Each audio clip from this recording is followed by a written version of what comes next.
नाशिकमध्ये पहिल्यांदाच निवडून आलेल्या एका तरुण नगरसेविकेने थेट 300 कोटी रुपयांची मागणी करत महापालिका प्रशासनालाच अडचणीत टाकलं आहे। नाशिक महापालिकेत भाजपला स्पष्ट बहुमत मिळाल्यानंतर आणि जलसंपदा मंत्री गिरीश महाजन यांच्या सूचनेनुसार कामाला वेग आला आहे।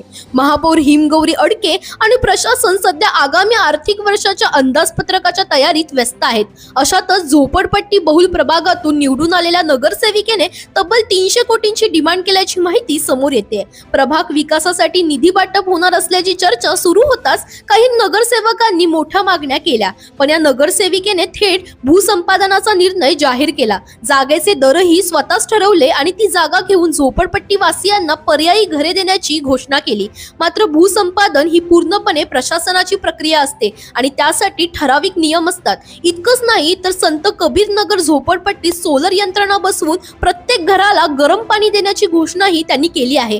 यासाठी मोठा निधी महापालिकेकडून द्यावा अशी मागणी करण्यात आली। दरम्यान आगामी सिंहस्थ कुंभमेळ्यामुळे महापालिकेला आधीच मोठा खर्च करावा लागणार आहे।